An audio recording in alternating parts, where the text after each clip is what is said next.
not because it's against international law to starve civilians, not because it's inhumane, but because Israel needs US support, and the Trump administration has reportedly said that letting Gazan children die of starvation is unacceptable. They're literally bringing in marginal aid, and the marginal aid that they're bringing in is not even enough aid, and it's not even real aid. Like, they, I think, brought in 9 trucks when the number of trucks that they should be pushing through is more than 60. They sent in 9 aid trucks. It's horrifying. Israel allowed less than 0.84% of the bare minimum Gaza needs on a normal day to survive, let alone after 78 days of total starvation and 590 days of genocide. This is not aid. It's a PR stunt to allow Western leaders to pretend problem is solved while the annihilation continues. 5 humanitarian aid trucks enter the Gaza Strip after inspection. And apparently, there's not even like real aid in the trucks that they're allowing in. Just to put into perspective, before the war, 500 trucks a day were needed to sustain Gaza. Today, Kojat agreed to let in 9 trucks. There are 9,000 trucks waiting outside the various crossings, not allowed to enter. Whether or not this GHF will happen, Gaza Humanitarian Foundation, and I'm very skeptical. This whole thing is a cover for the annihilation of whatever's left of Han Yunis and its surroundings. I know, 5 were allowed in.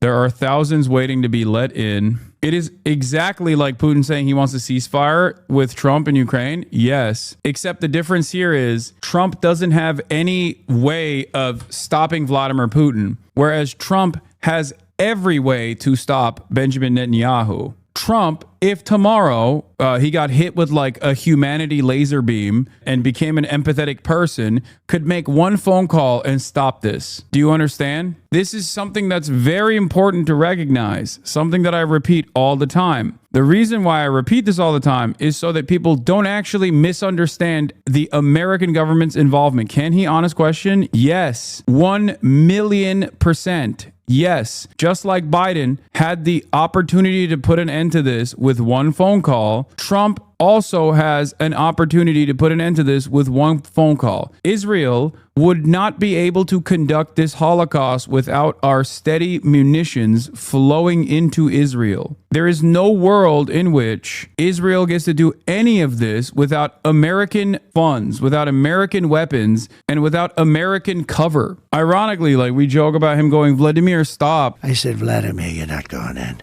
I used to talk to him all the time. You're not going in. Which is, if he were to literally say, Benjamin, stop, he would have to stop. The reason why they're doing this like aid is not because they want to entertain America and America's interests. It's to basically create PR around the issue so that they can silence the public opposition in the Western world. Meanwhile, the Yemeni armed forces have just announced the implementation of a naval blockade against the Haifa port, warning all shipping companies going there to turn around. Can you talk about the precedent for this, where the U.S. did something similar? Yes, the United States under Joe Biden actually stopped Israel from continuing in 2021. Israel bombed the Associated Press building in the Gaza Strip. In 2021, Joe Biden called Benjamin Netanyahu, and all it took was one phone call.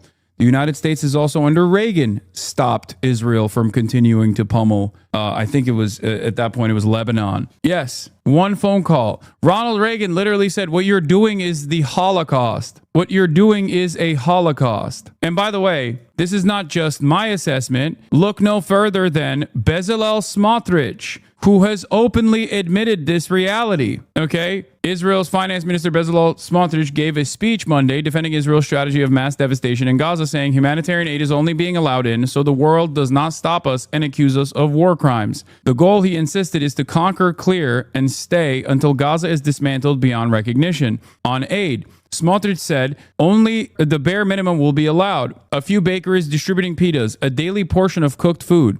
Citizens in Gaza will get a pita and a plate of food, and that's it.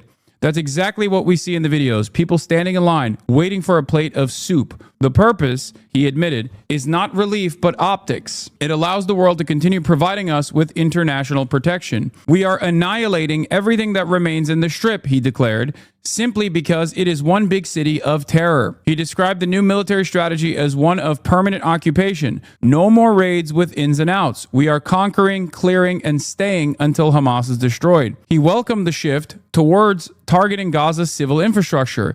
The IDF is finally conducting a campaign against the civilian rule of Hamas, eliminating ministers, officials, money changers, and figures in the economic and governmental apparatus. Boasting of the scale of destruction, Smotrich said, "We are dismantling Gaza, leaving it in ruin with unprecedented destruction, and the world still hasn't stopped us." I'm going to repeat that one more time. Smotrich said, "We are dismantling Gaza, leaving it in ruins with unprecedented destruction, and the world still hasn't stopped us." He added that personally he would prefer a total blockade until the last of the hostages returns. We should also not let water into the Gaza Strip. Smotrich endorsed ethnic cleansing as official policy. The population will reach the south of the Strip and from there, God willing, to third countries as a part of President Trump's plan. This is akin to basically direct access to the Nazi regime in Nazi Germany and having them enjoy and entertain like full, complete political cover from all the allied forces, like all of the rest of the planet. This is unfolding in front of our eyes. It is a live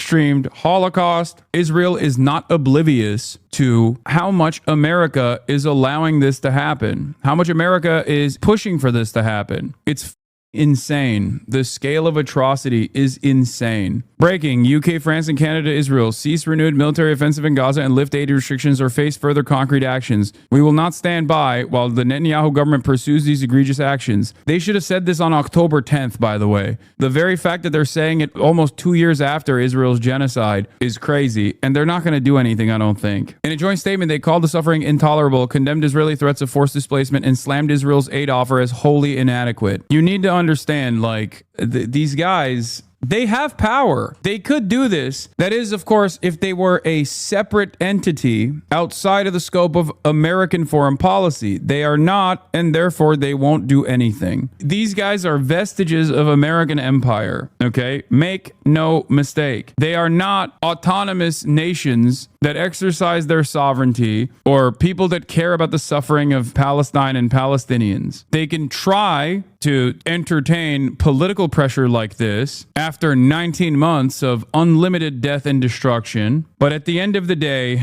the only thing that they're accomplishing is just words. They could directly cut off access. They could literally offer sanctions to Israel. You have to understand the bizarre politics around this video. Netanyahu, Smotrich, and Katz, or the rest of them, are calling this minimal aid and declaring this as an optics move for the massive expansion of the operations. What's left out is that in this conference, Smotrich criticizes Ben-Gvir for opposing even the minimal aid in the cabinet. He basically called Ben-Gvir a right-wing LARPer. That's where we're at. Yeah, I mean, look, this is normal. It's just normal fascist decay. Like, of course, there's going to be like a little bit of right-wing infighting, but think about how the norm, like what the normal process looks like, has shifted so dramatically. Like, what is the normal policies of the war cabinet in broad daylight now is following through on the complete ethnic cleansing and permanent occupation of the Gaza Strip. This is something that they're openly stating. Not only is it something that they're openly stating, but they're also saying that they don't care about the hostages. Like, the hostages are not even a priority for them. It's simply a talking point. Smotrich's statement almost sounds like he's bewildered at how much the international community is letting Israel get away with it. Does it sound that way to you? I think there is an attitude amongst the Israeli war cabinet that was of shock, at least if you listen to some of the people that are in these rooms. Some of the people that were in these rooms were shocked at how much Biden let them get away with. They literally thought that Biden would have scaled back some of this destruction eventually,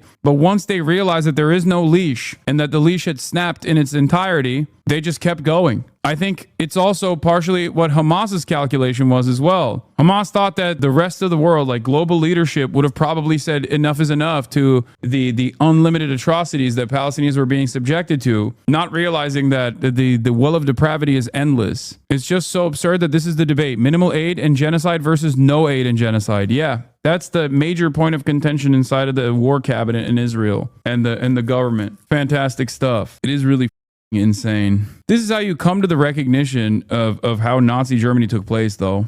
This is it. Like, they didn't have as much access to the atrocities and the death and destruction of Nazi Germany's like most violent ambitions, the ethnic cleansing of 6 million Jews and some total of like 15 million people overall. People didn't know the full scale of the atrocities. There were suspicions, there was surveillance, but there wasn't like complete confirmation in the way that you can see it in real time in Gaza. This makes me feel like even if there was complete confirmation of the Holocaust at the time while it was happening, I suspect people still wouldn't give a because like a lot of people misunderstand the history of World War II, like where people think that like America joined because they wanted to liberate the camps or something. Like that wasn't the reason, right? Like that wasn't the reason at all. Only until virtually after the fact were people aware of the scale of the atrocities. Who still thinks that? I don't know. I mean, I think like a lot of Americans misunderstand the history of World War II due to like ton of American propaganda. Yeah, Pilecki literally snuck into Auschwitz, sent the Brits a report, and it was just shoved into a drawer. Yeah, that's what I'm saying. Like, there was some information coming out of the camps at the time that the Allied forces were privy to, but there's a difference between full-scale confirmation from every single person.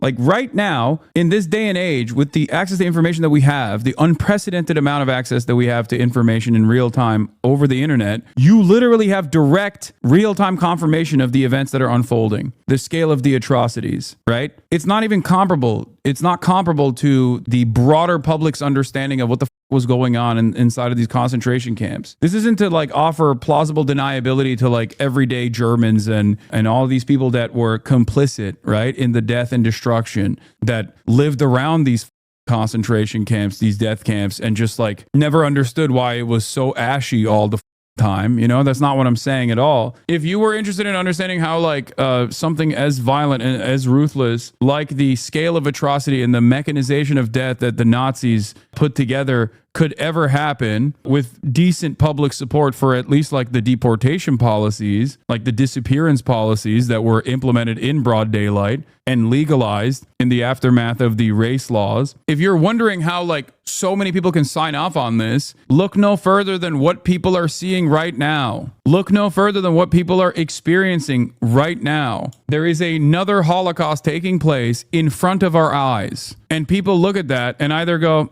what are you going to do? Or people look at that and go, no, it's actually good and more of it should happen.